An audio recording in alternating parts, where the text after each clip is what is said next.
فی بطونہ، ہم تمہیں اس کے پیٹ سے ایک ایسی چیز پلاتے ہیں من بین فرث و دم، ان کے گوبر اور خون کے بیچ میں سے ایک چیز نکالتے ہیں، لبنا خالصا سائغا للشاربین، کہا کہ خالص دودھ جو خوشگوار ہو پینے کے لیے، ذائقہ دار ہو، مزیدار ہو پینے کے لیے، ایسا دودھ نکالتے ہیں للشاربین، پینے والوں کے لیے ہم ایک دودھ نکالتے ہیں۔ غور کیجئے کہ یہ پورا لیکٹوجینیسس سائنس کا ایک حصہ ہے، بایولوجی میں لیکٹوجینیسس سائنس کا ایک حصہ ہوتا ہے، جس میں دودھ اور دودھ کا بننا اور دودھ کے اندر جو کمپوزیشن ہوتا ہے، اور پھر اللہ تعالیٰ نے ایک ایک قسم کے جانور کے دودھ کے کمپوزیشن کو الگ الگ بنایا۔ بکری کے دودھ کا کمپوزیشن الگ ہوتا ہے، گائے کے دودھ کا کمپوزیشن الگ ہوتا ہے، انسان کے دودھ کا کمپوزیشن الگ ہوتا ہے، اس لیے کہ ان کے بچوں کی پرورش اور نشو و نما کے لیے جن ایلیمنٹس کی ضرورت ہے، وہ ایلیمنٹس، وہ اجزاء اللہ تعالیٰ دودھ کے اندر موجود رکھتا ہے۔ دودھ میں سے جو بالخصوص چوپایوں کا جو دودھ ہے اور گائے بھینس وغیرہ کا جو دودھ ہے، اس کے سلسلے میں بہت بڑی نشانی ہے کہ اللہ تعالیٰ دودھ پلاتا ہے۔ گھاس، ہری بھری گھاس کھاتی ہے گائے، اور ایک عجیب کرشمہ ہے، ایک عجیب میراکل ہے کہ ہری گھاس کھانے کے بعد اس میں سے ایک طرف تو پاخانہ نکل جاتا ہے، گوبر نکل جاتا ہے، اور دوسری طرف لال خون نکلتا ہے، اور ان دونوں کے بیچ میں سے پیور وائٹ جو ہے اللہ تعالیٰ دودھ مہیا کرتا ہے، فراہم کرتا ہے۔ دنیا میں ایسی کون سی مشین ایجاد ہوئی ہے جس میں آپ گھاس ڈالتے چلے جائیں اور اس میں سے 3 آپ نالیاں رکھ دیں، ایک میں سے ریڈ واٹر نکلے، ایک میں سے وائٹ نکلے، اور ایک میں سے ایکسٹریکٹ نکل جائے؟ ایسا تو کوئی مشین دنیا میں آج تک ایجاد نہیں کیا جا سکا۔ یہ اللہ تعالیٰ کی حکمت بالغہ ہے، یہ اس کے کمالات میں سے، یہ اس کی قدرت میں سے کہ جانور گھاس کھاتا ہے، وہ گائے ہری گھاس کھا کر دودھ جو ہے سفید ہے اور خون اس کا لال ہے، اور گوبر جو ہے وہ گویا کہ کچرا باہر نکل جاتا ہے۔ یہ اللہ تعالیٰ کی بڑی حکمتوں میں سے۔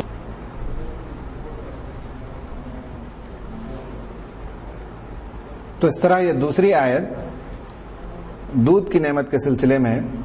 اور انسانی ضروریات میں سے ایک دوسری ضرورت ہے۔ پہلی ضرورت پانی کا ذکر ہے، اور پھر دوسری ضرورت دودھ ہے۔ اور دودھ ایک ایسی غذا ہے جو بہت جامع ترین غذا ہے۔ بچوں کو جب دودھ پلایا جاتا ہے یا بڑے بھی جب دودھ پیتے ہیں تو کمپریہنسو ڈائٹ کہا جاتا ہے یا کمپلیٹ ڈائٹ کہا جاتا ہے دودھ کو، اس لیے کہ دودھ کے اندر اللہ تعالیٰ نے وہ تمام چیزوں کو رکھا ہے جو انسان اور غذا کھا کر پاتا ہے۔ مثلا انسان کی ضروریات میں سے، غذائی ضروریات میں سے کاربوہائیڈریٹس ہیں، پروٹینز ہیں اور منرلز ہیں۔ یہ تینوں چیزیں جامع طور پر دودھ کے اندر پائے جاتے ہیں۔ دودھ جو عموماً ہم پیتے ہیں، گائے کا دودھ، اس میں کاربوہائیڈریٹس جو ہیں 40% پائے جاتے ہیں، پروٹینز 5% اور منرلز 8% پائے جاتے ہیں۔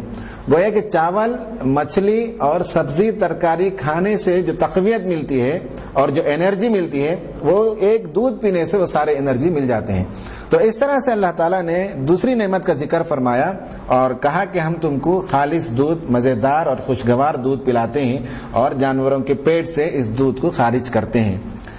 پھر اس کے بعد اللہ تعالیٰ نے ایک اور نعمت کا ذکر فرمایا، وہ یہ کہ انسان کے لیے اللہ تعالیٰ نے صرف ان کی غذائی ضروریات کے لیے کوئی ایک غذا یا 2 غذا کو اللہ تعالیٰ نے پیدا نہیں کر دیا، ایک اناج یا 2 اناج کو پیدا نہیں کر دیا، بلکہ اللہ تعالیٰ نے انسانی ذوق کو ملحوظ رکھتے ہوئے قسم قسم کے پھلوں کو بھی ایجاد کیا۔ کہا کہ وَمِن ثَمَرَاتِ النَّخِيلِ وَالْأَعْنَابِ، پھل بہت سے پیدا کیے، اور اس میں سے مثال کے طور پر اللہ تعالیٰ نے 2 چیزوں کا ذکر فرمایا، ایک کھجور اور دوسرا انگور۔ یہ 2 چیزیں ہم تم کو دیتے ہیں، تَتَّخِذُونَ مِنْهُ سکرا،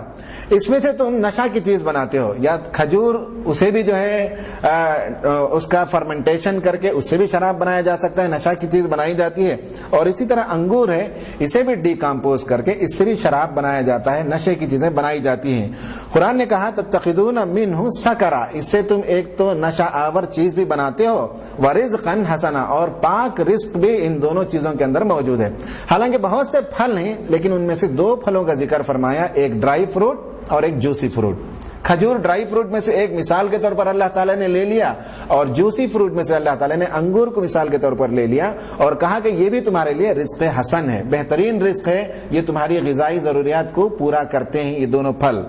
ان میں سے جہاں تک کھجور کی بات ہے، اسے کہا جاتا ہے بریڈ آف سہارا، یعنی یہ ڈیزرٹس میں بریڈ کا کام دیتا ہے اور لوگ جو ہے اسے کھا کر ان کی غذائی ضروریات پورے ہو جاتے ہیں۔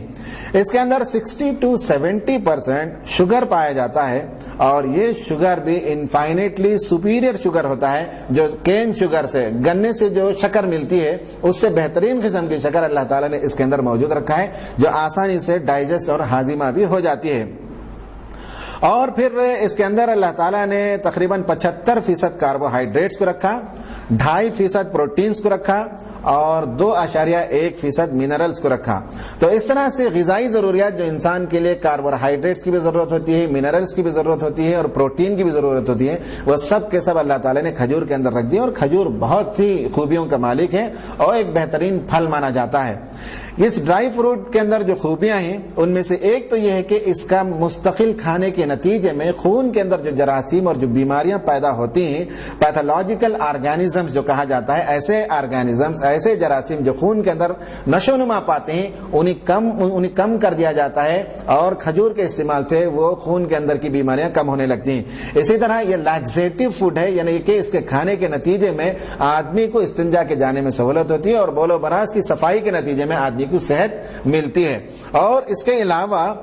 اس کے اندر اللہ تعالیٰ نے جو خوبیاں رکھی ہیں وہ یہ کہ دل کے امراض کے لیے بھی اس کے اندر بہت سا شفا موجود ہے، اور اسی طرح سے جنسی بیماریوں کی کمزوریوں کے لیے بھی اس کے اندر مفید گویا کہ اجزاء اللہ تعالیٰ نے رکھے ہیں۔ ایک تو کھجور کا ذکر فرمایا، اور دوسرا اس کے بعد اللہ تعالیٰ نے انگور کا ذکر فرمایا۔ انگور بھی ایک بہترین پھل ہے، اور انگور میں 90% موئسچر پایا جاتا ہے، اور اس کا استعمال طبیعت کے لیے بہت مفید کہا جاتا ہے، آستما کے لیے، دل کے ڈیسیزز کے لیے، بیماریوں کے لیے، مائیگرین جو سر کا درد ہوتا ہے اس کے لیے، اور جن لوگوں کو گردے میں بیماری کی شکایت ہوتی ہے ان کے لیے، ان سب بیماریوں کے لیے اللہ تعالیٰ نے انگور کے اندر بہت مفید غذائیہ اجزاء اللہ تعالیٰ نے رکھے ہیں۔ تو اس طرح سے ان دونوں پھلوں کا اللہ تعالیٰ نے ذکر فرمانے کے بعد پھر ایک اور آیت کا اختتام اس سے ہوتا ہے، ان فی ذلک لآیۃ لقوم یعقلون۔ پہلی بات یہ کہی گئی کہ ان فی ذلک لآیۃ لقوم یسمعون، جو لوگ سنتے ہیں ان کے لیے ہماری آیتوں میں اس میں بڑی نشانیاں ہیں۔